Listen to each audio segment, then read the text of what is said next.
je pense que c'est là où j'ai une différence avec beaucoup de jeunes. C'est que moi, c'était pas mon rêve de base. Moi, c'était battre mon record parce que j'aime essayer de m'améliorer. Pour le sport, j'ai été prêt à faire beaucoup de choses. Voilà, tu vas te coucher tôt, tu fais plein de choses. Et tu ronges tes autres poulets jusqu'au bout. Bonjour à tout le monde, bonne année et bienvenue au tout premier épisode de 2024. Nouvelle année mais toujours le même objectif pour Carbone, aller à la rencontre d'athlètes d'exception de Suisse romande. Et avant de commencer, merci mille fois pour toutes vos écoutes si importantes pour nos débuts dans le monde du podcast et vos messages bien sûr. On a notamment celui de Julien qui nous a écrit « Bravo les gars, c'est génial !» Mais avec Nico, on a envie de vous dire que c'est vous qui êtes géniaux pour votre soutien. Nico d'ailleurs est toujours présent, comment il va celui-là ? Bah écoute, ça va très bien et même je suis très content parce que notre invité aujourd'hui est le plus grand sauteur en hauteur de l'athlétisme suisse et il est aujourd'hui retraité sportif, c'est Loïc Gache. Salut Loïc. Bonjour à vous. Alors merci de nous accueillir chez toi à Grandson. Normalement on commence toujours l'épisode par demander à l'invité à quoi lui fait penser le carbone, référence au titre du podcast. Mais là comme c'est la première fois qu'on t'entend depuis août et ton dernier saut comme professionnel au Weltklasse de Zurich, on a envie de savoir tout simplement comment tu vas depuis ? Je vais très très bien. Pour le moment, cette retraite se passe vraiment bien. Je peux profiter de faire plein de choses que je ne faisais pas avant pendant la carrière. Donc pour le moment, je dirais que le jeune retraité vit très bien. Tu avais besoin de faire une pause, est-ce que le sport de haut niveau te manque ? Alors la pause, oui, j'en avais clairement besoin. Pour le moment, c'est vrai que le sport de haut niveau ne me manque pas. Cette pression qu'on se met nous-mêmes souvent ne me manque pas. Je peux profiter de faire plein de choses, peut-être plus à la légère aussi, et faire du sport. Alors, moi, j'ai toujours pris dans ma carrière le sport comme du plaisir, mais peut-être sur la fin, ça l'était un peu moins.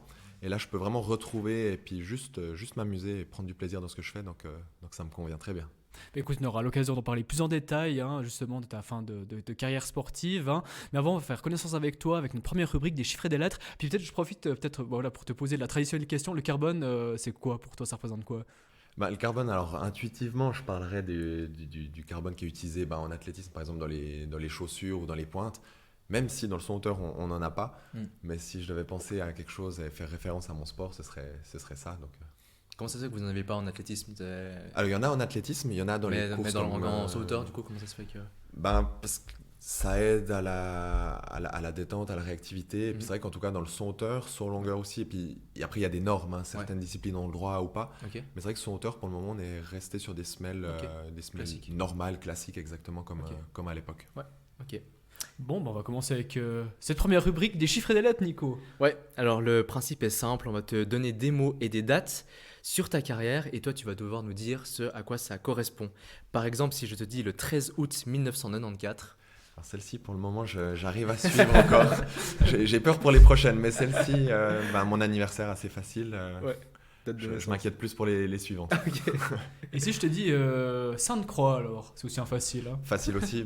Pour moi, Sainte-Croix, c'est la maison. C'est là que j'ai grandi, c'est là que je me sens bien, c'est là que ma maman vit encore. Donc, quand j'ai un coup de mou, c'est là-bas que je vais me recharger à la maison, en famille. Donc pour moi, ça reste mon chez-moi. T'as fait ta scolarité là-bas alors ? J'ai tout fait là-bas jusqu'à 23 ans. Je crois que j'ai habité là-bas, quelque chose comme ça. Ok. J'ai fait l'école, j'ai tout fait, puis après je faisais les trajets jusqu'à Yverdon pour l'apprentissage. Ouais. Mais pendant très longtemps, j'ai été à Sainte-Croix et j'ai grandi à Sainte-Croix, donc j'ai tout fait là-bas. Donc, au contact de la nature. Exactement, c'est comme bien. Jouer dehors, faire les cons avec les copains. Et c'est ça, être en nature tout le temps. Donc, génial. Pour grandir, c'est un endroit parfait. Un Saint-Cry pure souche alors. Complètement, et qui le revendique. C'est beau ça. Si je te dis le 23 août 2010. Là, c'est quand j'ai commencé à Yverdon. Donc, c'est-à-dire que c'est aussi le premier jour de mon apprentissage. J'ai tout commencé le même jour. Ah, donc, une pierre deux coups, quoi. Exactement. Moi, dès que j'y vais. Voilà, une Ouais. grosse journée, exactement. Donc, début de l'athlétisme pour moi à Yverdon. Parce que j'en faisais déjà avec la FSG Le Château à Sainte-Croix, mais c'est mes débuts sur Yverdon. Donc, le début de la nouvelle aventure qui fait, ça fait 13 ans maintenant, quoi. Et puis raconte-nous ces débuts, comment c'est passé, comment on se met au son hauteur alors ? Alors là, c'est une grande question. J'en faisais à l'école, comme tout le monde, parce que on en fait à l'école, et puis c'est vrai que ça se passait déjà très très bien. Enfin, j'avais déjà des bonnes sensations dans ce que je faisais et tout ça. Et puis j'avais un ami qui faisait de l'athlétisme à Yverdon, qui arrêtait pas de me dire mais viens faire à Yverdon, tu pourras te développer, ça va être bien. Puis je lui disais ouais, t'es sympa, mais ça m'intéresse pas. Moi, je veux faire du basket. Donc ça, il l'avait fait déjà pendant longtemps, pendant toute la scolarité. Et puis après, quand j'ai fini l'école et que j'ai commencé mon apprentissage à Yverdon, il m'a dit, maintenant, tu es à Yverdon, tu n'as plus le choix, tu viens avec moi au moins une fois. Je lui ai dit non, j'ai perdu un pari qui m'a fait y aller.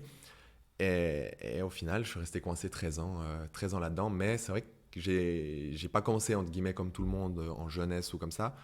Et j'ai commencé surtout pour faire du son hauteur. Donc, je n'allais pas à Yverdon pour faire du sprint ou pour faire autre chose. C'était son hauteur ou rien. Ouais, c'est étonnant, d'habitude on commence par le multiple. Oui, c'est ça, tu touches un peu à tout. Alors, je ouais. l'avais fait un peu avec la FSG Le Château, tu fais la petite balle, les trucs comme ça. Ouais. Mais après, quand j'ai commencé, en fait, je l'ai suivi, je lui ai dit OK pour un entraînement de son hauteur, ça s'est passé, et puis après, je suis resté coincé dans le son hauteur. Ouais. Mais c'était hors de question que je fasse autre chose. Ouais. Même si des fois, pour le son hauteur, j'ai fait un peu d'autres disciplines ou comme ça, mais c'était souvent parce que les coachs l'obligeaient. Ouais. Mais comment c'est né le son hauteur? Parce qu'on n'a pas de culture du son hauteur en Suisse. Et puis je pense pas qu'il y a une culture du son hauteur à Sainte-Croix non plus. Donc pourquoi Pardon? Il y a un petit peu à Sainte-Croix. Oui, à Sainte-Croix, il y a le culture, concours d'athlétisme, ouais.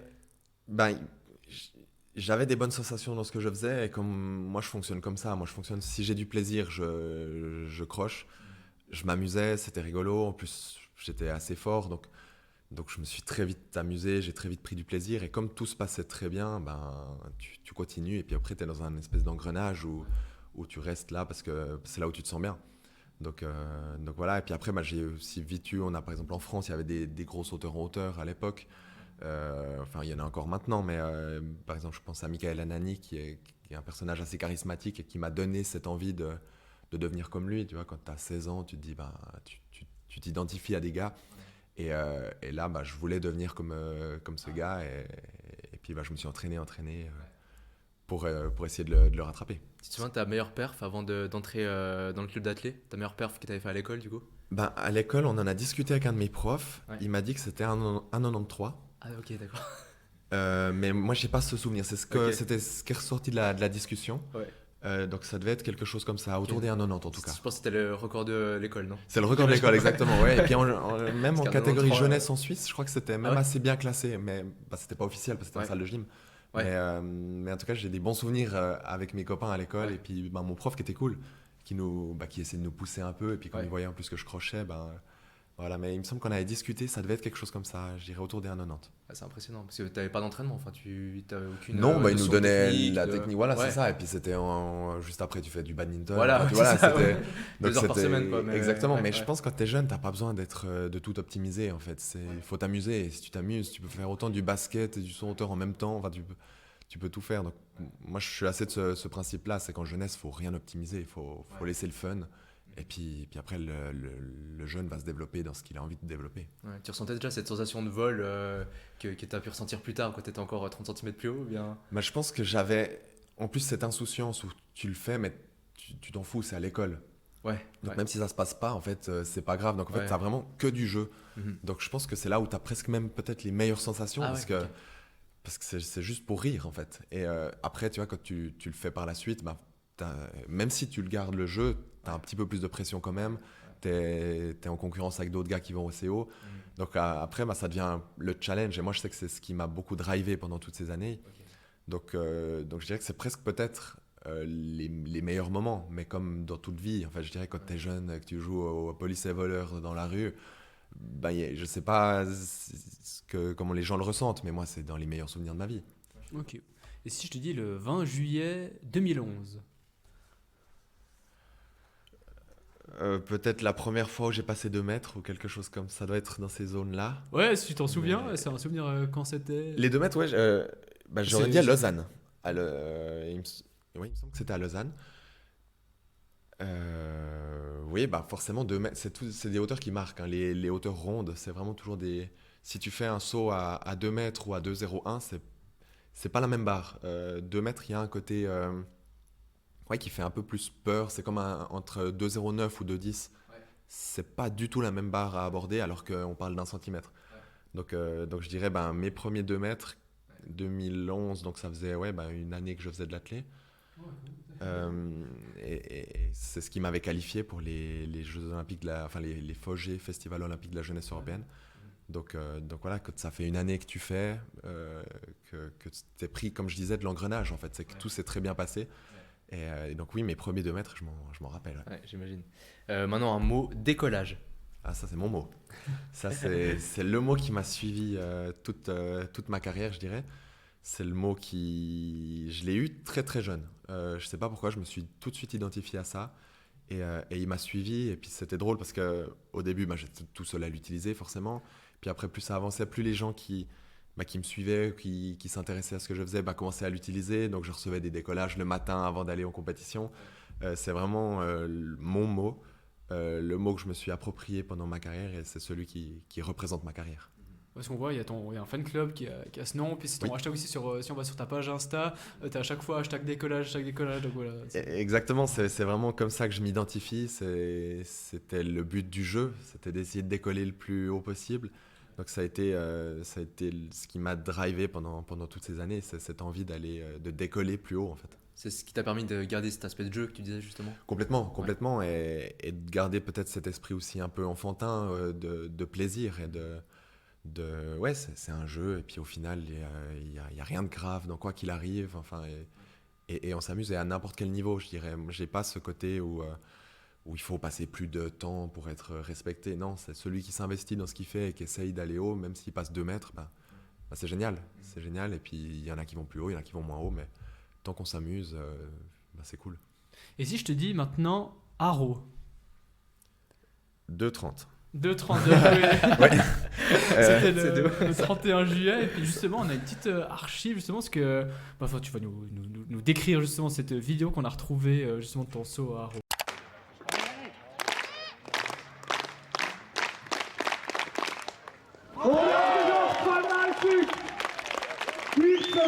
Ah, ça, c'est des bons souvenirs. On voit très ému aussi à la fin. Est-ce que tu étais en larmes ou bien... Ouais, c'est ce que j'expliquais sur les hauteurs rondes. C'est que, tu vois, je peux te dire que mes premiers 2 mètres, c'était à Lausanne, que mes premiers 2,10, c'était à Langenthal, que mes premiers 2,20, c'était à Saint-Gall, et mes 2,30 à Haro. Donc, c'est des moments où tu t'entraînes tellement pour y arriver. Alors, quand je dis tellement, d'accord, peut-être mes premiers 2 mètres, c'était après une année, donc ça va très vite. Mais plus ça grimpe, plus il te faut de temps pour y arriver. Les 2,10, je ne sais pas à quelle période c'était, mais il a fallu du temps. Et les 2,20, il a fallu beaucoup de temps. Et entre ce temps, il y a des blessures. Entre ce temps, il y a des coups de mou. Entre ce temps, il y a des hauts aussi. Mais il y a aussi des bas. Et il y a des moments de doute. Il y a beaucoup de choses. Et en fait, ces barres rondes, c'est un peu la consécration du j'ai réussi à m'accrocher à mon rêve et ça paye maintenant. Donc c'est sûr que de 30, surtout que j'avais pas battu mon record depuis assez longtemps. Enfin, j'avais fait 27 l'hiver, mais ce que je veux dire, c'est que j'avais un 23 qui avait traîné pendant très longtemps, de 23 pendant très longtemps. Après, j'ai réussi à monter à 26. Ça a été très très long. Il y a eu beaucoup de choses qui se sont passées entre-temps avant que je puisse passer à 27 et ensuite à 30. Donc c'est beaucoup d'émotions qui ressortent et c'est juste la validation du fait de j'ai réussi à accrocher et puis mon rêve continue. Ouais, puis vas-y. Je voulais juste préciser qu'à ce moment, donc le 31 juillet 2020, tu signais avec ce saut la meilleure performance mondiale de l'année. Donc, c'est ça, c'est que il y avait ça, mais au-delà de ça, c'est surtout le record, parce que tu te bats pour ça, parce que la meilleure perf mondiale, elle peut être battue 20 minutes après. Donc tu te bats pas pour ça. Mais ce que je veux dire, c'est que en plus on sortait du Covid, enfin on était encore un peu dedans, mais donc tous les athlètes avaient dû trouver des solutions pour quand même s'entraîner. Moi, je m'entraînais dans mon garage, c'était un bordel pour s'entraîner. Et puis beaucoup ont dit à ce moment-là, je vais pas m'embêter plus, voilà, et ciao tout le monde. Et puis ceux qui ont croché, voilà, moi je dis un grand respect à tous ceux qui se sont accrochés à leurs rêves. Et en plus dans cette période compliquée, donc c'est vrai que ça valide des choix, des sacrifices. Enfin, j'aime pas le mot sacrifice, mais d'une certaine façon, ça peut en être, ou en tout cas ça s'en rapproche. Et ça valide le fait d'avoir croché. Tu avais déjà sauté 2,30 à l'entraînement, mais c'était vraiment ta première barre de 2,30 Non, moi à l'entraînement, j'ai jamais été très bon à l'entraînement, dans le sens où, oui, j'ai fait 2,25, je crois. Ok, au maximum à l'entraînement. Ouais, quelque chose comme ça, mais c'est arrivé une fois. Ce que je veux dire, c'est que moi, à l'entraînement, 2,20, c'est un très bon entraînement. Ah ouais. En général, 2,10, 2,15, c'était plus ou moins ce que je faisais. Ouais. Et puis c'est vraiment cette adrénaline de la compétition qui fait que tu surpasses, que tu veux t'accrocher au train parce que les autres ils continuent. Ouais. Donc moi je suis plutôt un mec de compétition plus que d'entraînement. Puis tes connaissances dans le monde de la hauteur, tu sais qu'ils étaient plutôt comme toi, mais qu'ils arrivaient à sauter des barres très hautes à l'entraînement. Parce que des fois tu te dis, il y a moins de pression à l'entraînement, Tu es tout seul, tu es avec ton coach, tu peux vraiment réfléchir à ta technique, tu n'as pas l'envers de la compète, donc tu pourrais sauter très haut aussi, tu vois. Bah, il y a moins effectivement ce côté stress, mais il y a moins non. Le stress, ça peut aussi être positif. Donc, moi, je dirais que la plupart des sauteurs en hauteur, on est quand même moins bon à l'entraînement. Ok, ouais. Après, il y a toujours un entraînement où tu sais pas pourquoi, tu as une hargne qui sort de nulle part et que là, tu peux aller plus loin. Mais il y a aussi le fait que si tu fais un saut à 2,30, en tout cas, je parle personnellement, physiquement, il faut pouvoir l'encaisser. Donc, c'est-à-dire que si tu fais un saut à 2,30, ou disons, si tu essayes 4-5 fois 2,30, ben après, moi, il me fallait 3-4 jours de pause. Donc, c'est pas non plus un truc qu'on fait parce que sinon, tu peux pas t'entraîner convenablement. Et puis, le lendemain, tu peux pas te faire une muscu, tu peux rien faire. Tu peux pas récupérer derrière. Bah, c'est ça. Donc moi, c'était pas non plus ce qu'on cherchait parce que peut-être que tu as meilleur temps de faire 10 fois 2,15 et de stabiliser de la technique plutôt qu'essayer une fois 2,20 où d'accord, tu vas passer une belle hauteur et puis ça, c'est bien pour la tête. Donc, il faut ces moments-là. Mais tu as quand même besoin d'entraîner. Donc, si tu fais un saut, tu n'entraînes pas. Donc, tu as besoin de répéter. Donc, des fois, tu as meilleur temps de mettre un poil plus bas et de rendre le truc clair et précis plus que juste une performance où là, bah, t'entraînes. Ouais, la technique va pas rentrer. Ouais, ok. Si je te dis comptable. Alors là, c'est la suite. Là. C'est la reconversion. Non, j'ai fait des études en comptabilité. C'est le domaine dans lequel je suis en train de me réorienter.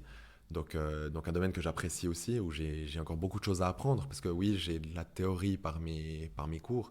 Maintenant, bah, il faut de la pratique. Donc ça, c'est la suite de ma vie et c'est ce qui commence gentiment maintenant. Et là, t'en es où dans ta situation maintenant? Tu as commencé alors un nouveau job. Hein, Exactement, je commence dans une fiduciaire à Yverdon. Où voilà, ils m'ont donné ma chance et je me réjouis de pouvoir la saisir et de m'investir aussi dans une entreprise. Parce que c'est vrai que durant ma carrière, j'ai souvent travaillé dans des différentes entreprises, mais tu ne peux pas t'investir non plus dans la vie de l'entreprise comme tu pourrais le faire quand tu es un employé. Quand tu es un employé en fait, parce que quand tu es sportif, ben, tu dois vite partir pour aller à l'entraînement, tu dois demander un congé parce qu'il y a une compétition, les autres ils vont faire un souper, ben, toi non parce que tu es à l'entraînement encore une fois.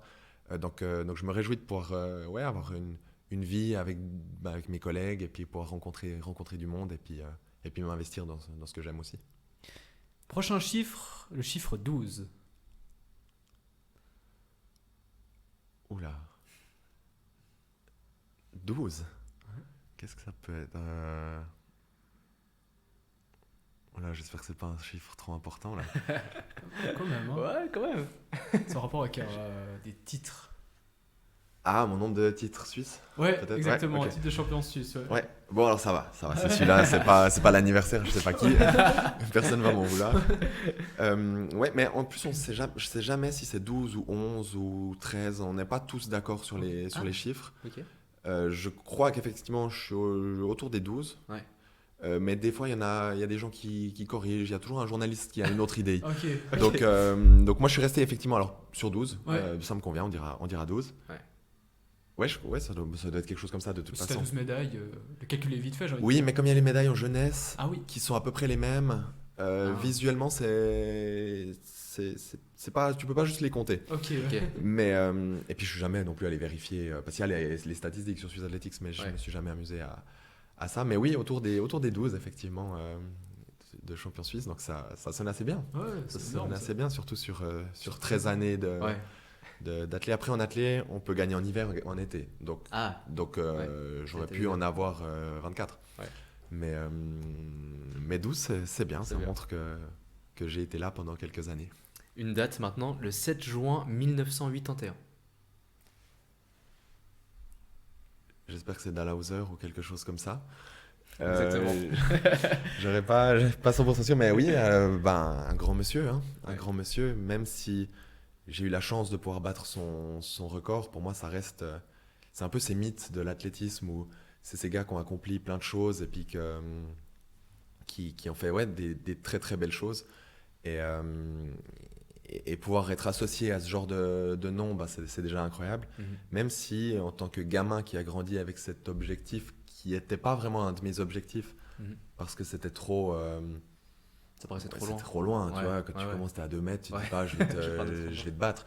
Donc tu laisses un peu le truc. Et c'est vrai que ce Dalhouser a marqué l'athlétisme suisse et j'ai eu la chance de pouvoir discuter avec lui. Et c'est vrai que c'est des personnages qui ont marqué ce sport et on peut juste dire merci à ces gars-là. Ouais, record que tu battras 40 ans plus tard, le 8 mai 2021 à Lausanne, du coup. C'est ça, exactement. Donc j'ai eu la chance de battre son record. Ouais. Et c'est un peu ma fierté, c'est sûr que je suis fier. J'espère que ce record va pouvoir durer un petit moment, pas 40 ans si possible, parce que les records sont faits pour être battus et que ça voudrait dire que l'athlétisme suisse, plus particulièrement le sauteur, se porte super bien. Donc moi j'espère qu'il va se faire battre assez rapidement. Si on peut me laisser 2-3 ans, ça me va. Parce que l'effet quand on t'appelle, parce que Dalhouser, quand j'ai battu le record pour l'histoire, il m'a appelé le soir même pour me féliciter. Et c'est vrai que quand c'est quelqu'un qui t'appelle comme ça après un record qui a pratiquement 40 ans, ça fait un effet incroyable. Enfin, c'est, pour le jeune que j'étais et que je suis, c'était vraiment un truc incroyable. Donc si je peux un jour reproduire ça à un autre jeune, je le ferai avec plaisir. Et c'est vrai que si je le fais après 5 ans, c'est moins rigolo. Mais pouvoir le faire à quelqu'un, j'aimerais beaucoup. Ok. Et là, je vais m'excuser pour la prononciation, peut-être je prononce mal ce nom de ville ou de village, c'est Eure, en France. C'est une certaine symbolique, c'est pour ça qu'on l'a choisi. Heure. Ouais. E-U-R-E. Il y a un meeting là-bas. Ouais. Maintenant, j'y suis allé, ça c'est sûr. Qu'est-ce que j'ai fait là-bas, je sais pas. Alors si je peux t'aiguiller, alors c'est un concours en France que tu as remporté. Et puis on a lu qu'en fait World Athletics ensuite il t'avait invité grâce à cette victoire au championnat du monde en salle à Belgrade où il saute 2,32 m pour la médaille d'argent. Et je te laisse regarder ce saut qui t'a conduit à cette médaille.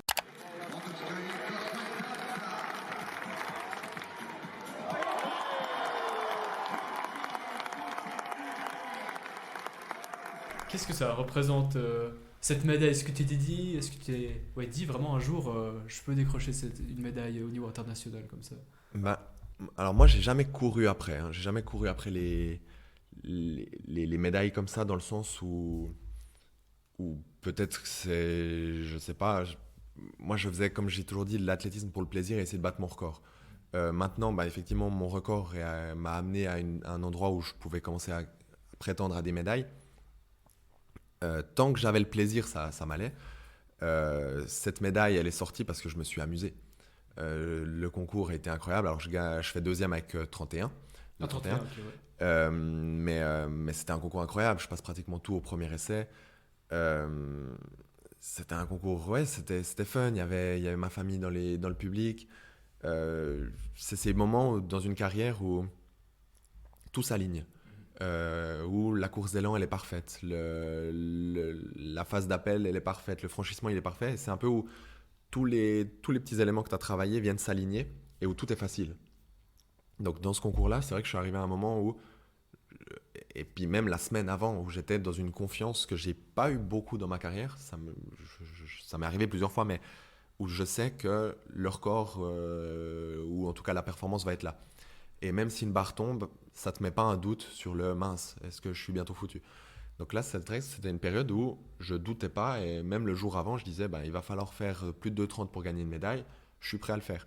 Et là, le matin même, je savais que j'allais aller à plus de 2,30 et il y avait zéro question à se poser là. Et c'est vrai que c'est un espèce de flow dans lequel tu entres qui, pour moi en tout cas, n'était pas fréquent. Enfin, je l'ai eu quelques fois, mais ce n'était pas le truc à toutes les compètes. Et j'ai eu cette chance de l'avoir le jour J en fait et de pouvoir gagner ma médaille mondiale qui est ma médaille internationale. Qu'on va jamais t'enlever.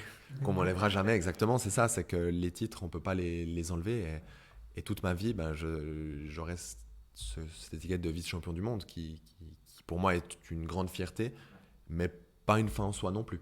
Mais effectivement dans ma carrière c'est un des gros points très positifs. Si je te dis le basket. Alors là, c'est une grosse passion, une très très grosse passion. Même si c'est ce que j'expliquais, je suis pas le meilleur joueur. C'est un des endroits où je pense que je m'amuse le plus. J'adore ça, j'adore m'amuser avec mes potes à jouer au basket. C'est un peu je dirais pas regret parce que le mot est pas le bon, mais regret de jamais avoir commencé. Là, je suis allé voir un match de basket la semaine passée. bah, c'est vrai que je me dis, bah, je serais bien sur le parquet. Alors peut-être que j'aurais pas eu le niveau, ça j'en sais rien, mais c'est un truc où ouais, j'ai toujours adoré. Et puis maintenant, avec j'espère, pas la routine, mais le calme que je vais retrouver, que je vais pouvoir m'intégrer dans une équipe et pouvoir m'amuser à une autre passion. Fan de Fribourg Olympique, hein, c'est bien. C'est ceux que je connais le mieux, en tout cas. C'est ceux que je suis le plus allé supporter et voir. En même temps, c'est pas très loin de chez moi, donc effectivement, j'aime beaucoup. Puis là, on va te proposer une date qui fera office également de transition pour notre seconde rubrique, le 31 août 2023. Alors là, c'est une grande date où voilà, c'était ma dernière compétition à Zurich, au Weltklasse. Donc j'ai eu la chance de pouvoir finir en Suisse. J'ai été ambassadeur pendant longtemps d'Athletissima et du Weltklasse, donc j'ai eu cette chance et cet honneur-là en tant que jeune Suisse fan de sport. C'était les meetings qu'on allait voir quand on était gamin et je ne sais même pas si on rêvait de pouvoir Enfin oui, on rêvait, mais c'était tellement loin que voilà. Devenir ambassadeur de ces meetings, ça a été une très très grande fierté pour moi et pouvoir finir là-bas avec tout le public suisse, avec tous mes amis sauteurs en hauteur, toute ma famille. Ça a été une énorme fête. Ça a été un gros cadeau que m'a fait le Weltklasse de pouvoir finir chez eux. Et je remercierai tout le monde, jamais assez tout le monde qui m'ont fait cette dernière fête comme ça. Et en plus, je finis sur une performance qui est correcte avec 2,24. Donc très très content. Donc la transition justement est toute trouvée pour notre seconde rubrique où on va parler un peu plus spécifiquement de la fin de ta carrière sportive, hein. Tu l'as annoncé le 28 août sur ton compte Instagram. La raison, donc c'est tu l'avais écrit, plus de motivation et des douleurs constantes. Au jour d'aujourd'hui, on en est où au niveau de ces douleurs et puis de ces blessures à répétition? Est-ce que ça va mieux? Alors les douleurs sont moins là dans le sens où voilà, je fais toujours beaucoup de sport, mais plus avec la même intensité. Donc c'est plus du sport plaisir, entretien, si je peux dire ça comme ça. Donc forcément, les pressions ne sont pas les mêmes sur les articulations qui me font mal. Maintenant, voilà, les chevilles sont encore un peu douloureuses, le genou toujours. Donc c'est des choses qui, je pense, vont me suivre, mais qui ne sont pas gênantes au quotidien pour pouvoir faire du sport et m'amuser.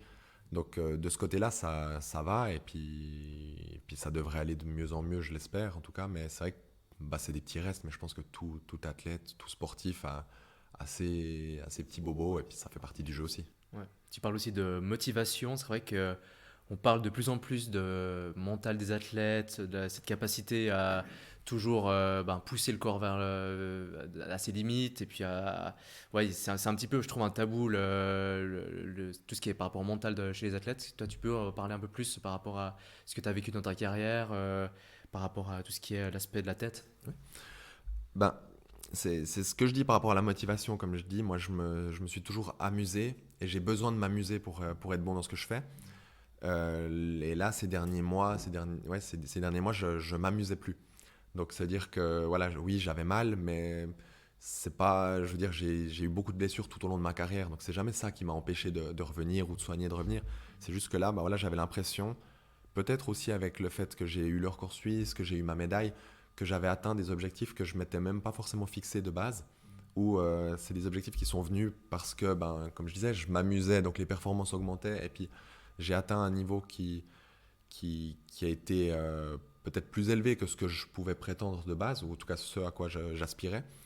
Et ça m'a amené dans des moments forcément de gros doutes. Il y a eu beaucoup de choses sur tout ce chemin-là. Jeune, j'étais convaincu que je n'avais pas besoin de coach mental. Et je pense qu'en jeunesse, on n'a pas forcément besoin, tant que ça reste du jeu, que les objectifs sont entre guillemets tranquilles et qu'on s'amuse.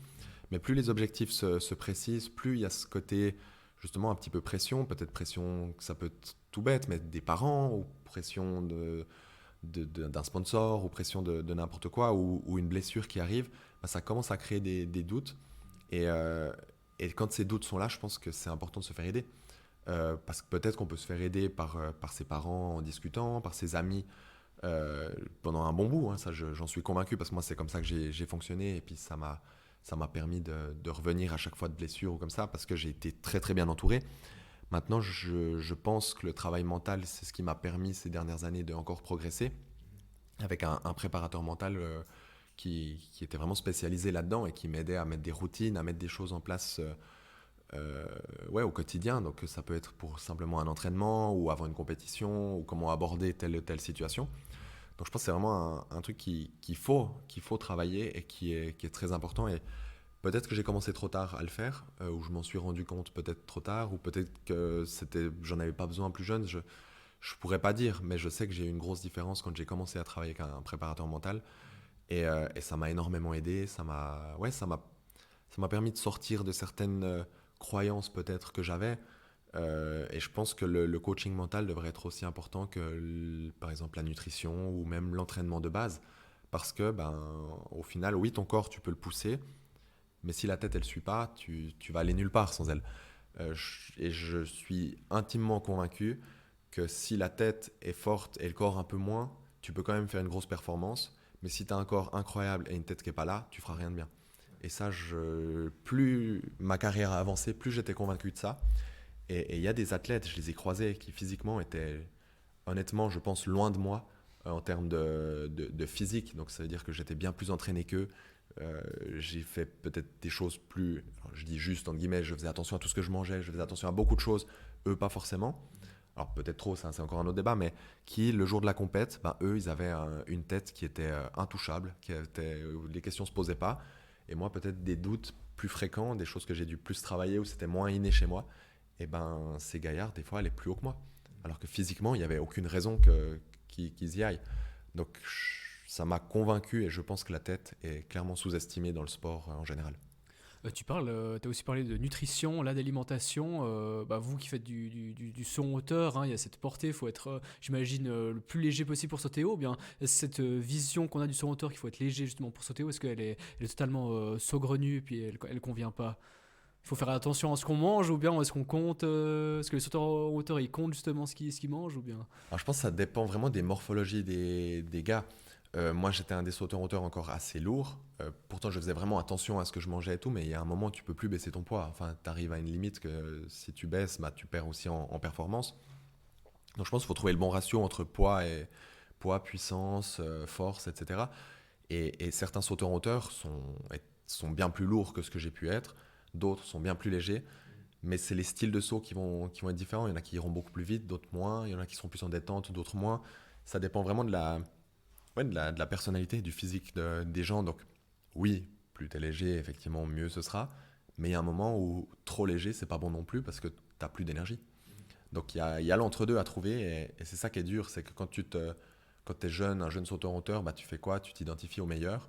Et si le meilleur, il a 10 kilos de moins que toi, tu te dis quoi? Tu te dis, je vais devoir baisser de 10 kilos. Et moi, j'ai souvent essayé ce genre de choses-là parce que pour aller haut, il faut lui ressembler.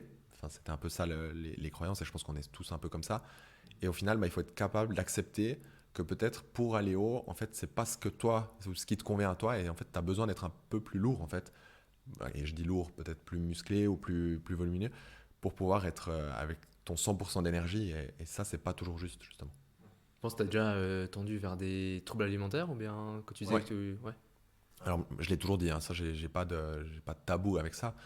Il y a des moments où, effectivement, pour perdre du poids, je mangeais pas. Et je pense que je suis arrivé dans des endroits ou dans des moments assez sombres où, effectivement, tu te dis, mince, il y a la compétition ce week-end, j'ai encore 2 kilos de trop, il faut que je les perde, donc tu n'oses plus manger. Et tu arrives dans des moments où c'est assez difficile, où parce que tu dois manger pour pouvoir t'entraîner, tu dois machin. Mais intuitivement, tu n'as pas envie parce que sinon, tu as ce stress qui dit que, ou tout bête, tu fais une performance et tu faisais n'importe quoi, 78 kilos par exemple, c'était plus ou moins ça pour moi. J'ai fait le record suisse, disons, voilà, 80 kilos, je fais le record suisse. Et si d'un seul coup, avant une compétition, je fais 81, et moi je me dis, mince, je vais jamais décoller. Enfin, et puis en fait, tu te mets des espèces de croyances comme ça qui en fait sont peut-être que 81 serait peut-être encore mieux. Mais dans ta tête, tu associes un poids avec une performance et tu dis, je dois la retrouver. Et ça, c'est pas toujours la bonne solution.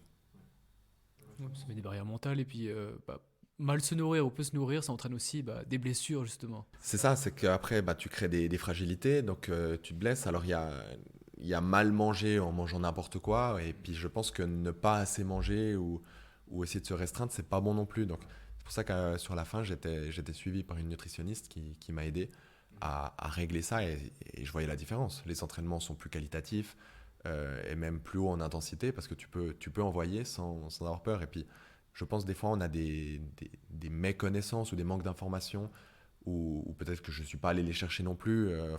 Mais je pense que c'est important d'être aidé aussi dans ce domaine-là, parce que on peut bien manger sans prendre de poids. Et puis, tu l'as dit, tu as souvent été blessé dans ta carrière. C'est dû aussi à ta discipline du son auteur. Pour les auditeurs qui connaissent en voyant, parce que j'imagine tout le monde a vu des sons auteurs au JO, au championnat du monde comme ça, mais si tu peux nous expliquer un peu la spécificité, pourquoi peut-être la course d'élan ou l'entraînement, ça inflige justement ces blessures. Alors c'est sûr que le son auteur est une des disciplines violentes, pas en termes de quantité, parce que tu peux pas faire 10 000 sauts par jour. Par contre, en termes d'intensité, c'est vrai que les pressions qui sont mises sur les articulations sont très violentes. Donc déjà aussi, ce qu'il faut savoir, c'est qu'effectivement, on a une course d'élan qui est en virage, donc en arc de cercle. C'est-à-dire que déjà, tout là, il n'y a rien qui est axé. Donc les chevilles sont mises dans des pressions qui vont de gauche à droite. Enfin, donc on n'est vraiment pas dans un axe. Donc les entorses peuvent arriver assez vite si tu es un peu fatigué ou s'il y a des fragilités. Et l'appel aussi, ce qu'il faut savoir, c'est que le pied est pas dans l'alignement. Donc le pied est toujours en virage, quoi. Donc c'est-à-dire que la pression qui est énorme pour pouvoir décoller du sol, elle n'est pas mise dans un angle en ligne droite, quoi, mais est mise en virage. Donc c'est-à-dire que ça met encore une pression supplémentaire sur les articulations qui font que la pression plus l'angle plus peut-être la fatigue fait que ça peut très vite casser. Et moi, j'ai eu énormément de blessures dans ma carrière, certaines dues à justement peut-être trop d'entraînement, d'autres dues peut-être à un manque de sommeil, d'autres dues peut-être à une alimentation pas suffisante ou des choses comme ça. Ça peut venir de beaucoup d'endroits. Aussi juste à la répétition, il y a aussi le manque de chance. Ça peut venir de beaucoup de choses, mais c'est vrai que tous ces facteurs-là, faut essayer de les limiter au maximum pour que ça n'arrive pas. Maintenant, moi, j'ai beaucoup expérimenté. Comme je dis, j'ai eu beaucoup de blessures, mais pas forcément beaucoup de fois la même. Donc, c'est-à-dire que certains athlètes n'ont pas de bol, ils ont, je dis n'importe quoi, un genou fragile, et toute leur carrière, le genou va les embêter. Moi, j'ai été embêté par les chevilles, j'ai été embêté au genou, j'ai eu une opération à la hanche, j'ai eu le dos, j'ai eu toujours des choses un petit peu où tu corriges quelque chose, mais ça crée une disbalance ailleurs. Et en fait, tant que tout va bien, il n'y a pas de problème, mais d'un seul coup, quand il y a une fragilité, ça peut créer la blessure. Et de mon côté, voilà, ça a fait que j'avais toujours des blessures un peu différentes, quoi. Ouais. Du coup, tu as des blessures propres au sauteur en hauteur, tu dirais? Oui, je pense que déjà les articulations, je pense genou, cheville, c'est avec ce virage, comme je dis, ça crée il y a que le son hauteur où on a ça. Si on prend du son longueur ou le triple saut, les impacts sont violents, mais en ligne droite. Donc ils ont les leurs. Chacun a les siennes. Les sprinteurs, ils ont tous les ischios qui sont compliqués. Ouais, ils restent dans l'axe. Vous êtes toujours. Ils restent dans l'axe, voilà. Ouais. Après, il y a les coureurs de 200 mètres, il y a du virage, les 400, il y a du virage, mais là, c'est qu'il y a un appel dans un virage. Donc c'est un peu encore spécifique, mais chaque discipline a ses blessures. Tes sprinteurs, tu as les muscles qui lâchent parce que l'intensité sur 200 mètres, elle est forte. Les sauteurs en longueur, il peut y en avoir. Le triple saut, il y a 2 impacts. Il y a beaucoup de choses qui font que chaque discipline a ses blessures. Et forcément, moi, j'ai pas pu échapper à celle de ma discipline. Ouais. Comment elle est venue cette décision de la retraite sportive? Est-ce qu'elle est venue progressivement ou un matin, tu avais une énième douleur, tu t'es dit genre non, là c'est stop, j'arrête tout? Non, comme je dis, les douleurs, toute ma carrière, je les ai eues. Donc, tu les apprivoises, tu te soignes, tu reviens, tu repars, tu reviens, etc. Là, c'est le fait que j'ai enchaîné plusieurs blessures, que j'ai perdu la motivation un petit peu dans le sens où je pense, alors je ne peux pas encore affirmer ça avec certitude, mais que j'avais accompli ce que je voulais accomplir dans mon sport aussi, entre mon record suisse, ma médaille, mes titres suisses, toutes ces choses-là, et que je suis arrivé à un stade où je me disais, qu'est-ce que je veux faire de plus? Les seules choses plus, voilà, tu peux avoir plus de médailles, tu peux faire des médailles à des jeux, des choses comme ça, mais j'étais arrivé à un stade où je m'amusais un peu moins, je prenais plus de plaisir, et l'investissement qu'il aurait fallu faire pour grimper encore, j'étais plus forcément prêt à le faire. Et je suis arrivé à une espèce de sérénité où j'avais fait ce que je voulais, et ça me donnait pas envie de recommencer. Et en plus de ça, c'est vrai qu'entre mes chevilles et mon genou, là j'aurais dû subir des opérations pour pouvoir continuer. Et j'ai toujours dit que Paris serait mon dernier objectif. Donc me faire opérer maintenant, septembre, octobre, novembre, pour être de retour au plus haut niveau à Paris, ça devenait compliqué. Donc voilà, il y a un tout qui est arrivé qui a fait que voilà, j'étais serein avec cette décision-là. Et effectivement, alors oui, je me suis levé un matin en me disant c'est bon, je suis prêt à prendre cette décision-là. Mais c'est une décision qui a été réfléchie pendant des mois et des mois, où c'était des doutes, où c'était un jour je suis convaincu que je vais arrêter, Le lendemain, pas du tout, je veux revenir. Le jour d'après, de nouveau, je veux plus. Et puis après, des fois, 3 fois dans la même journée, je suis intimement convaincu que je veux continuer. Et puis d'un seul coup, plus du tout. Et c'était ces espèces de montagnes russes qui faisaient que je laissais mûrir la décision. Parce que c'est ça, au final, c'est intérieurement. Et le jour où j'ai plus ces hauts en mode oui, je veux continuer, je me suis dit, voilà, c'est que là, j'ai fait ce que je voulais. Et puis je passe à la suite.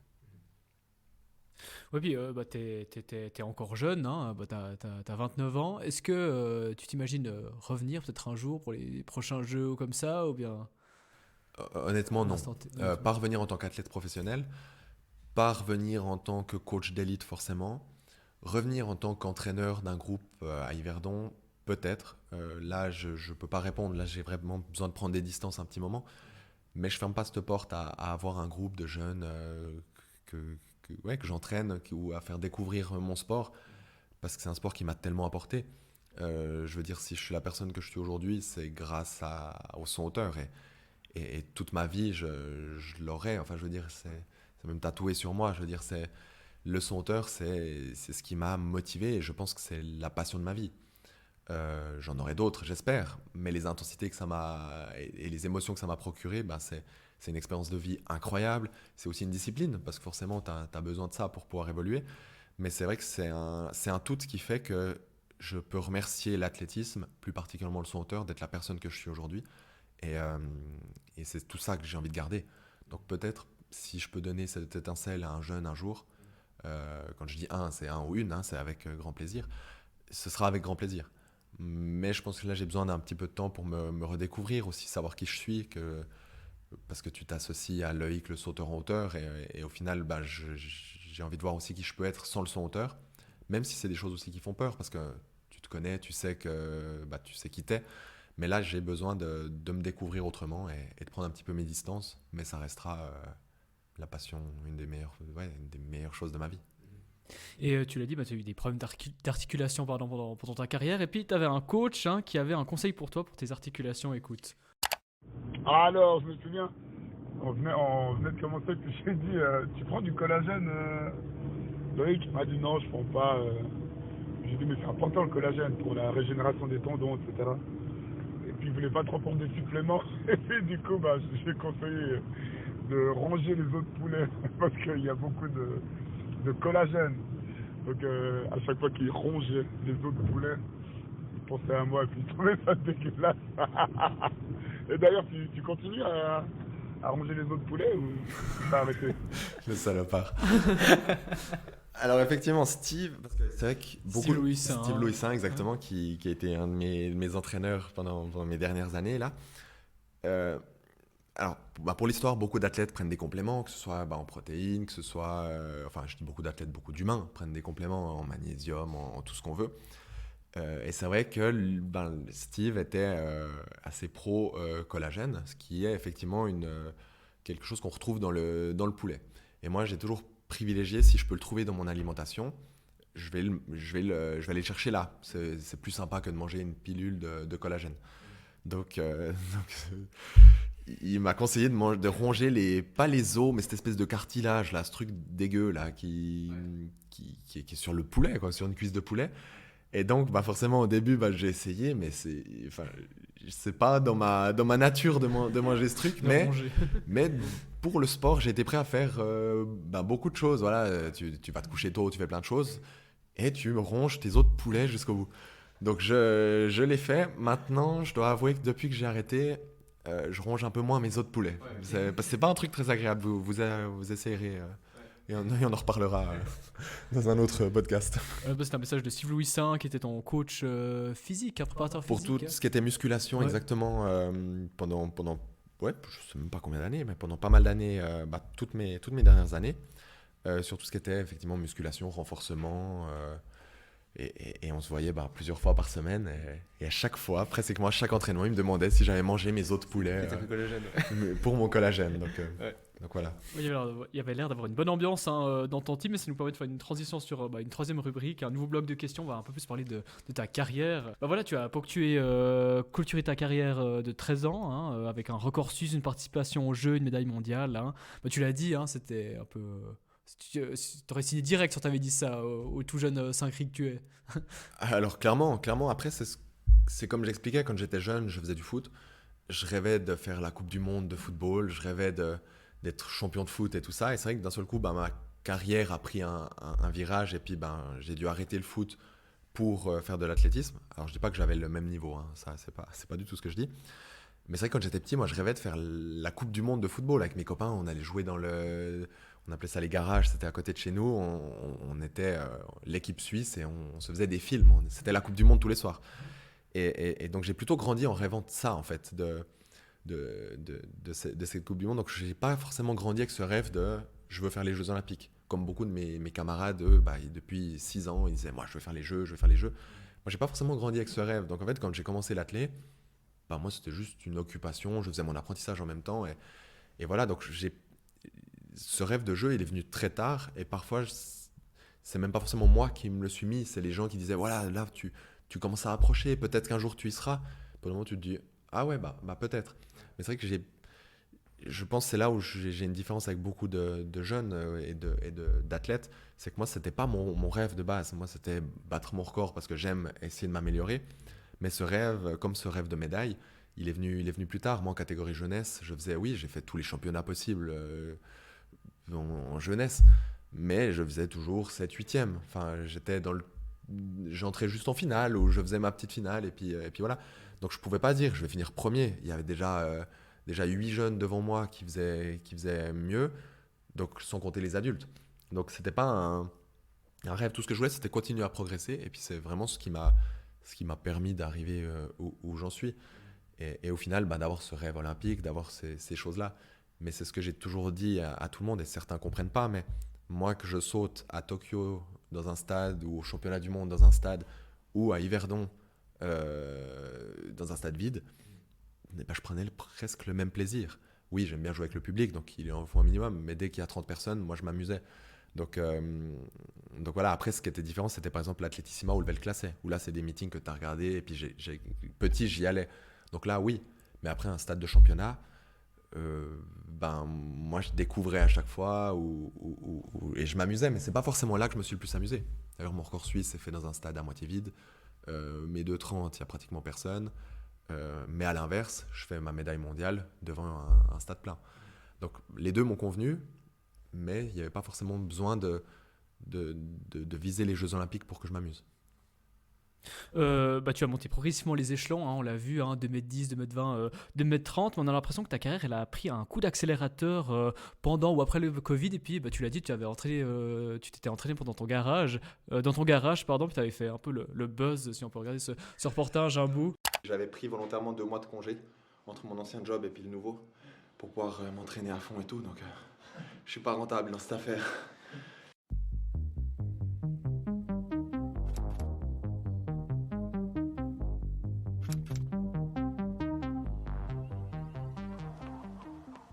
Un beau petit garage transformé en salle de musculation.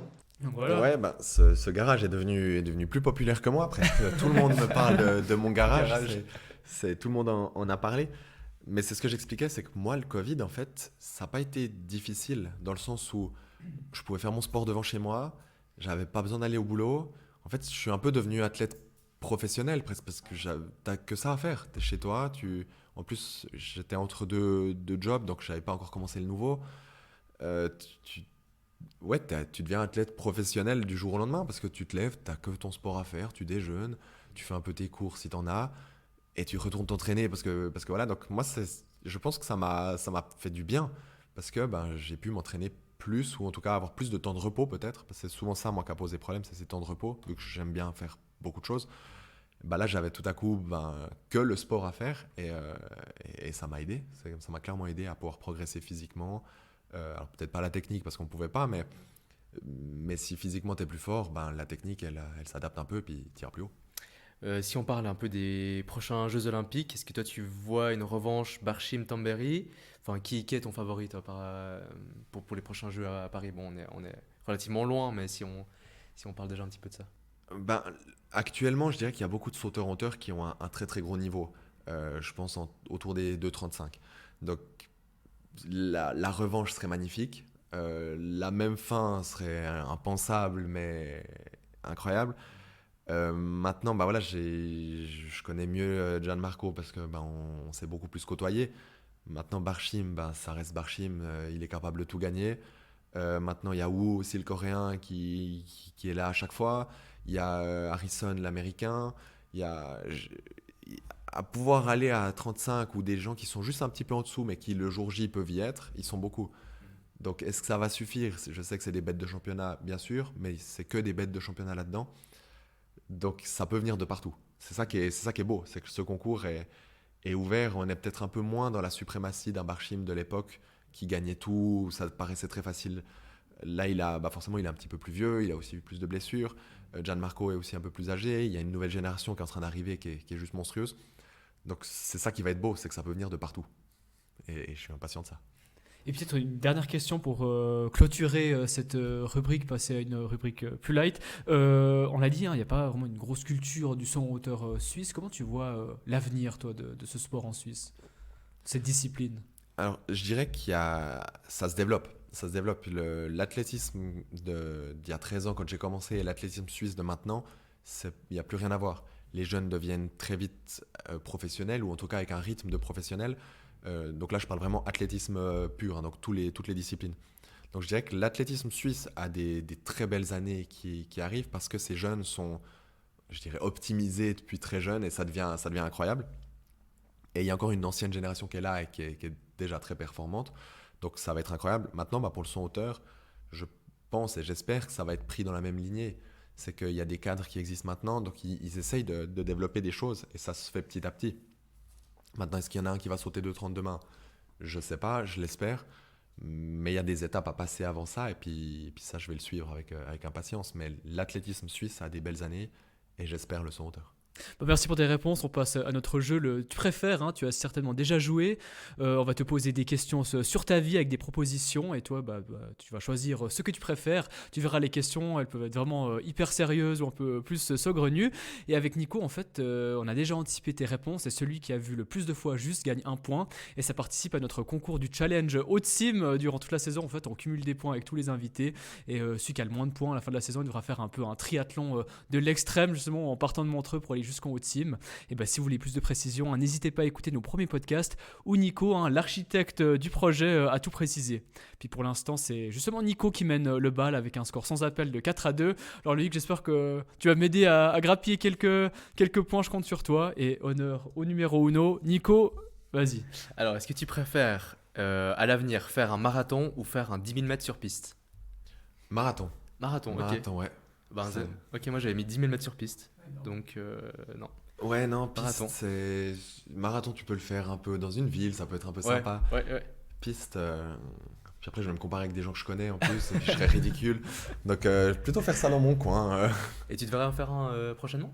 Pas prochainement, non, Ok. mais déjà, je commence un peu à courir, ce qui est déjà un nouveau, et Ouais. ceux qui me connaissent et qui écoutent le podcast vont déjà être choqués de cette affirmation. Mais peut-être un jour. C'est un peu le cliché de celui qui fait soit du sprint ou de saut en hauteur. On dit 10 minutes d'échauffement, puis c'est là, oh non, 10 minutes on doit courir. Exactement, c'est et tout. les courses, Ouais. les courses longues, c'est Ouais, horrible. ouais. Là, je suis allé courir 10 kills, Ah. ça se met gentiment, mais Ouais. c'est pas un truc que j'apprécie encore. Donc, Ok. on verra Ça va venir, peut-être un jour. Je mets le peut-être, j'affirme Ça rien. vient. Ok. Comme on dit, c'est en forgeant qu'on devient forgeron. C'est ça, Exactement. c'est ça, mais j'irai plutôt dans le basket, je pense. Donc je forgerai autre chose. Donc on l'a dit, tu viens de Sainte-Croix, Loïc, comme l'humoriste Yann Marguet. Alors ma question, c'est est-ce que tu préfères porter son bonnet pendant une année ou les lunettes du champion olympique Barshim? Pendant une année, le bonnet ou les lunettes? Enfin, j'ai joué la carte du local. Le bonnet en Oui. hiver, c'est quand même bien. Et les lunettes à Barshim, je les porte déjà un peu. Donc, Ok. Ouais. donc je vais prendre le bonnet de Marguet. Ça marche, je marque un Tu point. marques le point? Ouais. Ok. Est-ce que tu préfères avoir un stade d'athlétisme à ton nom ou avoir une statue de toi à l'entrée de Grandson? On va prendre le stade parce que tout le monde passe devant et personne lit rien. Donc ça se saurait pas. La statue, ça ferait un peu égocentrique. Ok. T'as un Donc point. c'est ce que j'ai mis aussi, stade d'athlé à ton nom. Alors, tu aimes le basket, tu préfères jouer à l'USI Basket, donc le club d'Yverdon, mais tu joues vraiment à tous les matchs, t'es le meneur et tout. Ou alors à Fribourg Olympique, champion de Suisse en titre, mais tu cires le banc et tu joues quasiment jamais. Non, alors l'idée c'est de jouer. Alors j'aurais pas la prétention de devenir meneur, mais mais d'aller jouer à Yverdon avec plaisir. Yes, c'est ce que j'ai mis aussi. Dans la chambre d'appel, est-ce que tu es plutôt je reste sérieux, le concours peut déjà se jouer maintenant, ou est-ce que je suis détendu et je rigole avec mes adversaires? Bah, je dirais que dans le son auteur, si tu veux être hyper concentré et tout, c'est un peu plus difficile parce que tout le monde, on se connaît tous, on est tous potes, donc c'est rarement hyper sérieux dans la chambre d'appel. Ok, Il y a un petit peu, oui, il y a un minimum Ouais, à avoir, mais ouais. on est tous un peu en train de rigoler entre nous, Ok. on est content de se revoir. Ouais. Donc je pense que c'est plus la déconnade ok, c'est plus avec les peut-être copains. dans le sprint déjà où il y a un peu un trash talk, enfin où ils parlent pas trop, ils restent dans leur bulle. Ouais, peut-être. Alors peut-être dans d'autres disciplines, mais c'est vrai que Ouais. dans le son auteur, on Ça, est c'est- copains, on se raconte nos trucs, Ouais. et puis on est impatient d'aller sauter parce que le son auteur c'est un peu un jeu quand même. Ouais. Donc on a cette impatience et puis on est comme des gamins. Donc, Ouais. donc je pense qu'il y a ce côté-là. Ah, je voyais pas ça, moi j'aurais dit sérieux, justement. Je voyais bien sérieux dans la chambre d'appel, où vous Alors, regardez un peu comme ça, Il y a d'un un coin peu, de l'œil. mais c'est comme quand t'es avec des potes, t'es sérieux parce que tu veux faire des choses sérieusement. Ouais. Mais ça t'empêche pas de rigoler, quoi. de rigoler, ouais. Ouais, ok. Chocolat noir ou chocolat au lait? Chocolat noir. Yeah. Est-ce que tu avais ta paire de pointes et ta paire de chaussettes porte-bonheur, ou est-ce que tu crois pas trop au matériel porte-bonheur, pour toi ça a pas trop d'impact? Alors à l'époque, j'avais un peu, j'avais mes rituels, mes choses comme ça. Mhm. Sur la fin, enfin, et puis après quelques années, j'avais tout arrêté parce que ça devenait un peu contraignant et c'était compliqué. Donc je suis plus revenu sur le pas de rituel, Pas de et rituel. pas Ok, de chaussettes. Enfin, j'ai plein de chaussettes justement et pas une seule paire qui. ok. Parce que du coup, ça avait pris une place assez importante dans tous tes rituels. À et l'époque, puis ça- ouais. Ah Ouais, c'était les chaussures devaient être rangées comme ça le soir d'avant. Ah ouais. Je devais mettre ça, je devais mettre ce caleçon, je devais faire machin. Ouais. Entrer dans le stade de cette façon et puis ça Ouais. devenait très Ça très fait lourd. Et trop. puis en fait, à chaque fois, il y en a un de plus. Parce Ouais. que tout à coup, tu fais une bonne perf et tu avais fait ça, même Ouais. sans le faire exprès, mais il y a eu ce truc, donc tu dis, bah, je le refais. Mhm. Et c'était devenu très très lourd. Et je me rappellerai toujours, c'était. Je crois que j'en parlais avec ma mère, où j'étais prêt à devenir nul, mais à tout enlever. Parce que ça t'enlève le plaisir au final. Ah, à ce point-là. Si Ouais. t'as pas mis les chaussures, t'es en stress, machin. Ouais. Donc en fait, j'ai dit, je suis prêt à devenir nul, mais j'arrête toutes ces conneries. Et t'as pas eu besoin d'aide, alors tu t'es dit j'arrête du jour au Du lendemain? jour au lendemain, j'arrête, mais enfin, ça a mis du temps, hein, ça, Ouais, ouais, parce que j'en ai ajouté, je disais, mais t'es con, arrête ça. Arrête ça. Et tu sais que c'est bête, mais tu Ouais. le fais quand même parce que ça te met dans une espèce de zone de confiance, mais il faut pas déborder, quoi. Mhm. Et moi, j'ai commencé à déborder, puis un jour, j'ai dit, allez, on arrête. C'est bon, ouais. Ok. Donc moi j'avais mis que t'avais tes chaussures porte-bonheur, mais c'était plutôt avant. Donc pas de point pour moi. Non, et puis je les cassais souvent aussi, mes chaussures, je les déchire, Ah ouais. je me donne un coup de pointe dedans, donc Ouais. t'es obligé T'avais de pas changer ta assez pointe. rapidement. Ouais. Ok. Si on te dit cet après-midi, tu peux revivre un saut, tu choisis le saut du record de Suisse que tu as fait à Lausanne ou alors celui de la médaille d'argent à Belgrade. Bah, c'est rigolo parce que quand je parlais de l'histoire de flow tout à l'heure, où tu as cette espèce de flow où tout va facile, c'est qu'en termes de sensation, c'est exactement la même. Donc à choisir autant. C'est la bonne question.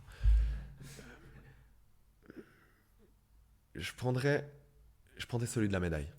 Celui de la médaille parce que j'avais des amis et ma famille dans le public.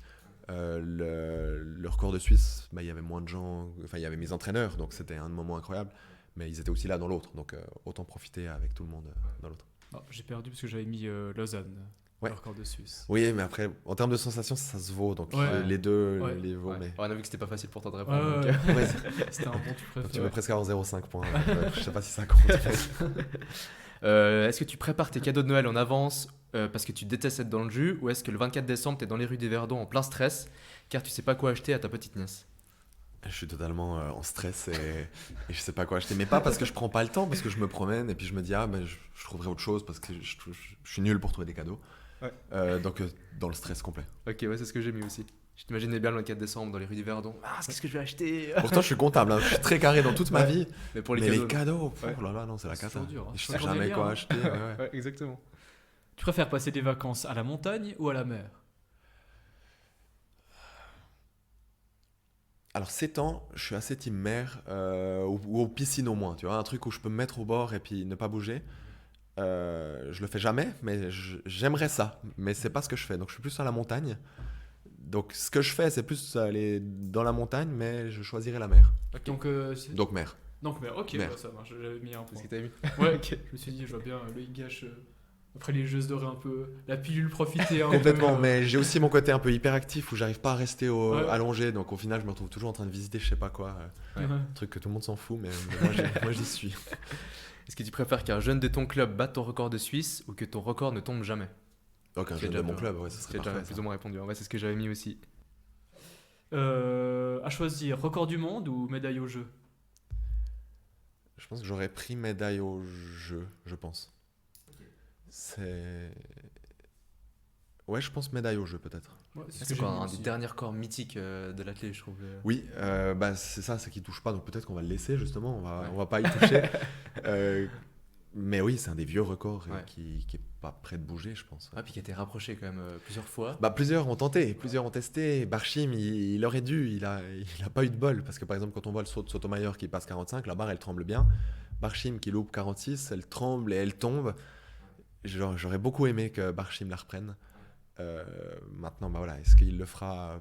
Je sais pas, mais c'est celui qui s'en est le plus approché. Ouais. T'as déjà tenté à l'entraînement une barre comme ça ou pas? Non. Non, jamais. parce que Non. C'est vraiment tu trop. vois, je veux dire, entre 2,30, 2,20, ouais, 2,33 et puis 2,40, il y a Ouais, quand ouais. même un il y a gap. un gap énorme. Et non, tu te la prendrais dans la tête. Ouais, ouais. C'est à moi? Ouais, moi il me reste deux. Il te reste une question et moi deux. Ok. Non, deux questions. Moi, il me reste chacun, deux, pardon. Est-ce que tu préfères être entraîneur en équipe de Suisse ou consultant RTS? Bah, comme je disais, entraîneur, c'est un investissement qu'il faut mettre. Il faut être là tous les soirs, ou en tout cas beaucoup. Il faut être là les week-ends, les choses comme ça. Mhm. C'est peut-être un investissement qui est très très lourd et que je suis pas prêt à faire actuellement. Je sais pas, dans 20 ans, je dis pas, Ouais. mais actuellement pas. Ouais. Donc peut-être plutôt consultant Plutôt RTS consultant. dans le sens où je connais mon domaine et puis je peux en parler. Ouais. Maintenant, Léa fait ça très très bien et je vais lui laisser sa place avec grand plaisir. Ok. Ouais, c'est ce que j'avais mis aussi. T'as jamais été approché alors par des télés ou par des médias? Bah, par exemple, avec les RTS, on a fait pour le City Even, donc ça c'est sympa, Ouais. que c'est vraiment que du son auteur, on Oui. en parle et puis là c'est très très bien. Mhm. Après les autres disciplines, oui, je connais, oui, j'ai des notions, mais je pourrais pas en parler assez bien comme ils le font. Donc j'aurais pas forcément une plus-value incroyable à apporter. Donc, ça pour les demandera un peu de City travail. Even, avec grand plaisir. Mhm. Pour le reste, je laisse ma place, volontiers. Ok. Ouais. Team lecture ou jeux vidéo? Complètement lecture. Yeah. Complètement lecture. Même si jeux vidéo de temps en temps, hein, je dis pas. Ouais. Mais lecture, c'est tous les jours. Lecture des romans, des policiers. Tout, ça peut être du développement personnel, ça peut être du roman, ça peut être On entend Watson, le petit chat. le chat qui parle. Je joue pas assez avec lui, c'est peut-être ça. Mais je lis de tout. De Ouais. tout ce qui... Je peux m'intéresser à beaucoup de choses, donc ça peut Ok. être des trucs... Ouais. tout. Ouais, on a Absolument bien tout. demandé à nos invités si tu as un livre à Ouais, conseiller, c'est quoi un ton livre livre? récent. Ton livre qui est qu'est-ce sur, que- sur ta table de chevet là. Bon, moi je suis un grand fan des Sherlock Holmes, donc Ouais. je sors ça à chaque fois, mais ce serait un Sherlock. Ouais. Les nouvelles sont incroyables. Enfin, moi j'adore cet univers-là. Ok. Donc un à conseiller, c'est ça. Ouais. Et puis après, je peux pas ne pas citer Harry Potter parce que Ah voilà, ouais, un grand ouais. fan. Puis citer un livre de développement personnel, c'est pas drôle. Donc, Ça me prend ça, trop, si quelqu'un a des questions, il m'appelle, mais mais sinon voilà. Ok. Dernière question pour Nicolas. Ouais. Est-ce que tu es plus convaincu par l'efficacité de la préparation mentale ou de la préparation physique? Moi, je pense que l'un va pas sans l'autre. Et comme je disais, il y a besoin de la préparation mentale. Et je pense qu'une tête, comme je le disais, bien préparée pourra soulever un corps moins bien préparé. Donc, Et si bah, tu devais choisir. Ouais, c'est dur comme bah, question. c'est dur parce Ouais, que c'est pour dur. une base, le physique, purement avec le physique, tu pourras Ouais. faire des trucs, et la plupart ont le physique. Mhm. Si tu veux devenir dans l'élite et performer et aller chercher une médaille mondiale, là, il faut rajouter la tête. Donc, l'un ne va pas sans l'autre. Ouais. Mais s'il faut juste une base plaisir, c'est le physique. Physique. Ok, ouais, c'est ce que j'avais mis aussi. Et dernière question, moi c'est un peu ma running question que j'aime bien poser à tous les invités. T'es team salé ou team sucré? Purement salé. Ouais, Et c'est de pire en pire. Ah ouais, ok. Ouais, les desserts, ça, je commence à les perdre. Mais alors, ok. le salé, Ouais. la cata. Ouais. Ouais, bah, y a beaucoup de gens qui sont team salé. Moi je suis team sucré, c'est pour ça que j'essaye de trouver un peu des gens. Ah là, je te suis pas là. Non, bah, désolé. Non, à part le chocolat, c'est vrai que les desserts, je suis. Bah écoute, petit team salé, et puis, bah, c'est pas grave, hein, parce que grâce à toi, bah, j'ai remporté un point, parce que moi j'ai fait 7 points. Et toi, Nicolas? Moi, j'ai fait 5 points. Donc voilà, donc Ah. un point pour moi. donc. Désolé, Nico. Donc merci Loïc, et puis bah merci pour tes réponses et d'avoir participé à notre podcast. Hein. Merci à vous. On te souhaite une bonne année 2024. Et puis, qu'est-ce qu'on peut te souhaiter pour la suite pour toi pour cette année? Alors, c'est quoi un peu le programme en ce début? Juste retrouver le plaisir, pouvoir me passionner par de nouvelles choses et vivre ma vie comme j'ai envie de la vivre, quoi, tranquillement. Bah, c'est tout ce qu'on te souhaite alors, hein. On te dit encore Merci. merci, puis à très vite. Et bon, vraiment, on termine avec que des merci, parce qu'on tient à vous remercier aussi d'avoir écouté et suivi ce nouvel épisode de Carbone. On espère qu'il vous a plu, et si c'est le cas, alors n'hésitez pas à partager le podcast, à nous mettre 5 étoiles sur les différentes plateformes d'écoute, que ce soit Spotify, Apple Podcast ou encore Deezer. Pour retrouver toute notre actualité et nos premiers invités, c'est facile, abonnez-vous sur nos pages Facebook et Instagram. Je vous dis à très vite pour de nouvelles aventures sportives. À bientôt, ciao ciao. Ciao ciao. Ciao tout le monde.